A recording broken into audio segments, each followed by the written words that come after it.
এই চলে আসছে। আচ্ছা চলো চলো চলো। তো সম্মানিত বন্ধুরা, লাস্ট তেল টেল ভরা পরে 100 কিলো চলছে। এখন ট্রিপ মিটার 0 করব আর পেট্রোল পাম্প থেকে তেল নেব। এখন হচ্ছে 20,973 চলতেছে। ভাইয়া 1100 টাকার।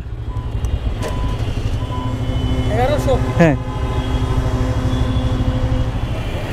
গ্ল্যাডিয়েটর তো পেলাম না, এনএক্স পেলাম, এনএক্সই দিয়া দেই। রওনা হয়ে গেলাম। এনএক্স অক্সটেন বুস্টারটা নিলাম, এনএক্সটা আমার ভাল লাগে না, তো তারপরেও নিলাম। সামনে গিয়া খোঁজার আর পায়তারা করলাম না। টায়ার প্রেশারটা একটু চেক করা দরকার।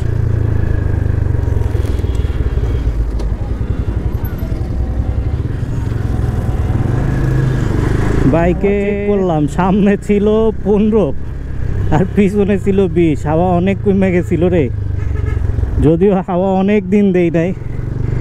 আজকে হাওয়া ঠিক করলাম আবার। সামনে দেখি এরা সিগন্যাল দেয় কি না। না, সিগন্যাল তো দিল না। সিগন্যাল দিলে ভালো হতো, একটু দাঁড়াইতাম, একটা ফুটেজ হইতো। কি আর করার, পুলিশের ফুটেজ আমার ভাগ্যে নাই।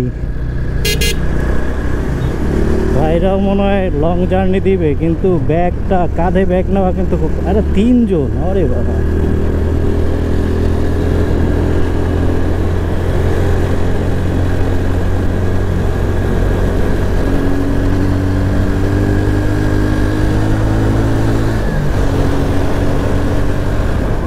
সম্মানিত বন্ধুরা, অনেক দিন পরে 2025 সালের প্রথম যাত্রা করলাম মাওয়া রোডে।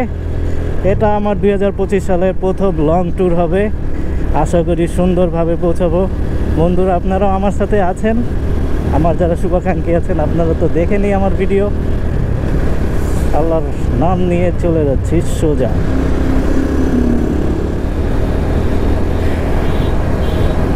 মিষ্টি মিষ্টি রোদ, রোদ ভালোই লাগতেছে।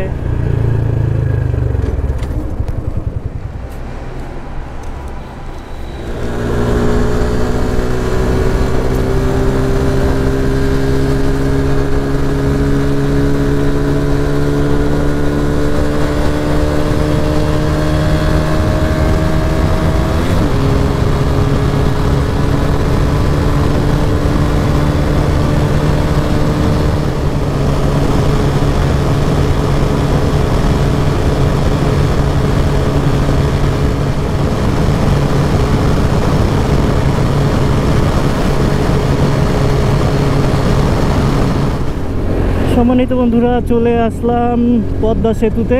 আর এটা হচ্ছে আমার 2025 সালের প্রথমবার পদ্মা সেতুতে উঠা। এখন সময় বাজে 12টা 23। আর সেই আগের মতন আর নিয়ম নাই।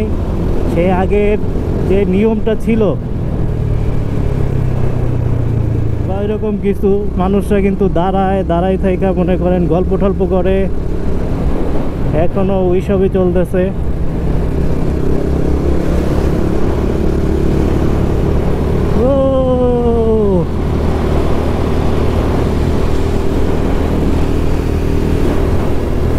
ব্রিজ কিন্তু দেখা যাইতেছে না অর্ধেকের পর থেকে। আর পানিতে মোটামুটি চিকচিক করতেছে সূর্যের আলো।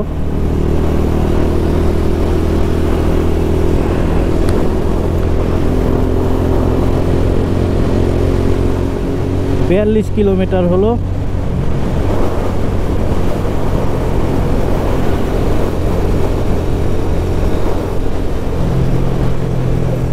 লুকিং গ্লাস দেখা ছাড়া কিন্তু হাইওয়েতে রাইড করবেন না ভাই। আপনার যতই কনফিডেন্ট হন না কেন, লুকিং গ্লাস মাস্ট দেখবেন যে আপনার পিছনে কি আছে। এই হচ্ছে বিখ্যাত মাওয়া জিপি, যেখানে ভাই ব্রাদাররা সব 100, 150, 170 কিলোমিটার স্পিডে রান করে। আর এখন সামনে ওয়ান ওয়ে হয়ে যাবে, সোজাই যাব।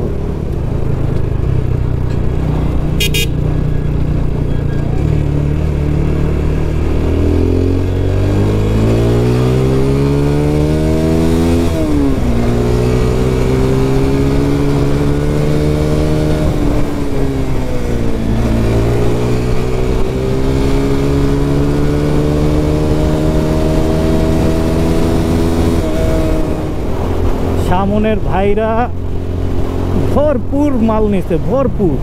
সাইলেন্সারের উপরেও একটা ব্যাগ আছে, আর একটু কাছে গিয়ে দেখাইতেছি আপনাদের। ওই মনে করেন ওই ব্যাগের ভিতরে কিছু থাকলে এইরকমভাবে নেওয়াটা কিন্তু খুবই রিস্কি, যে কোনো মুহূর্তে আগুন ধরে যেতে পারে। ট্রাকের কিন্তু কোনো লাইট নাই, ও যে থামছে এটা কিন্তু বোঝাও যায় না যে ও থামছে। এই পাশে আর এখানে লেখা ছিল ওয়েলকাম টু গোপালগঞ্জ।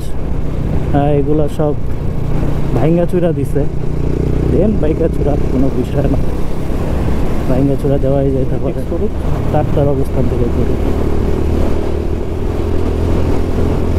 এ রে ভাইরা রিক্স লয়ে যাচ্ছে, হায় রে হায় রে হায় রে, এত রিক্স কেন নিল? বেশি রিক্স নিয়ে ফেলছে তারা, যে ওয়াইড, এত রিক্স তো নেওয়া তো উচিত না।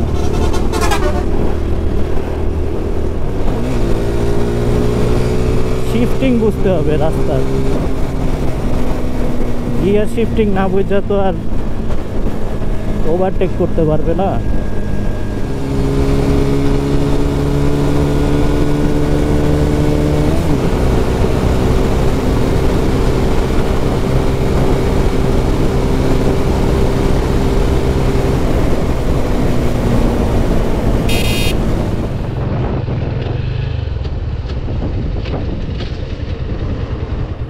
দেখেন কি নিয়ে যাইতেছে ব্যাগের ভিতরে, একদম ভরা, এই পাশে এই পাশে ওই পাশে, চারিদিকে মাল, অনেক মাল। যশোরের শহরে ঢুকলে আমি একটু আউলাই যাই, এই কারণে একটু জিপিএসটা অন করলাম। সামনে গিয়ে বাম দিকে যাব, এই দিকটা প্যাচটা আমি ঘুরে যাই, আমি দেখা যায় যে এই শহরের ভিতরে দুইটা গুল্লা খাইয়ে গেছি। এখনও দেখাচ্ছে 1 ঘন্টা 16 মিনিট 20 মিনিট আর কি, 40 কিলোমিটার বাকি আছে এখান থেকে। দেখেন সামনে এটা কি ফার্স্ট স্পট, পেদা টিং টিং, ঠান্ডা গরমে আহ আহ, ব্যাচেলর বার্গার, লেবু স্পি জুস, লেবু শরবত।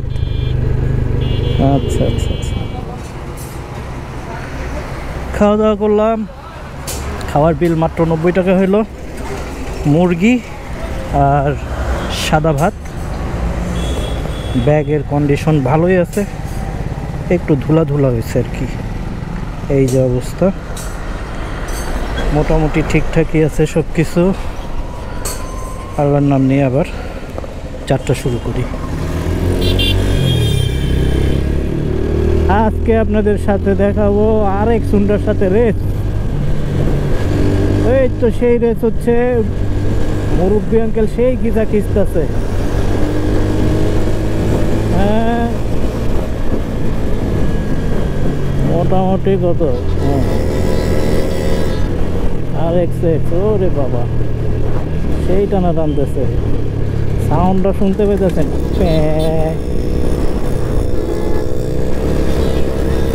কঠিন টানা টানতেছে। আরে আঙ্কেল বাইরে গেছে রে, আঙ্কেল বাইরে গেছে। আঙ্কেল বেশ সুন্দর, চমৎকার, দারুণ গতিতে, দুর্বার গতিতে যাচ্ছে। আঙ্কেলরে হালকা একটু খেয়ে দেই, এই তো আঙ্কেলরে খেয়ে দিলাম।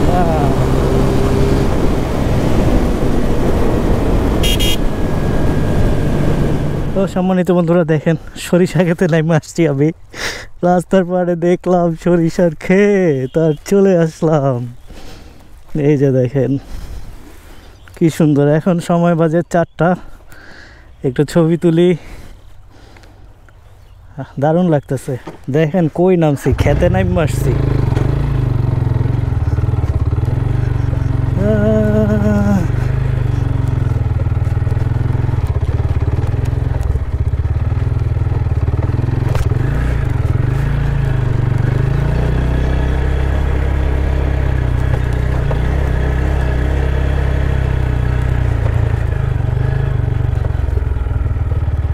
কি সুন্দর সরিষা ক্ষেত।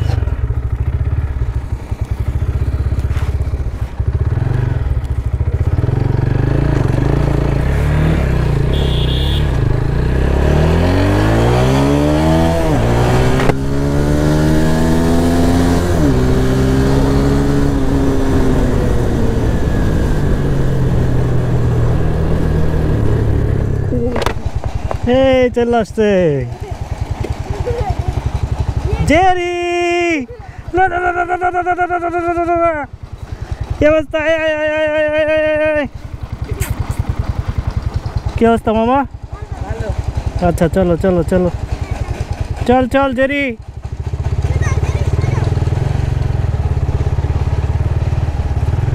কি অবস্থা আরাফ? কি অবস্থা নাতি?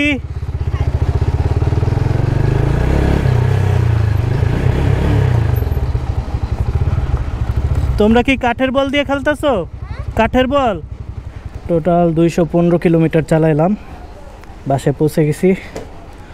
তো বন্ধুরা ভালো থাকবেন, সুস্থ থাকবেন, আল্লাহ হাফেজ।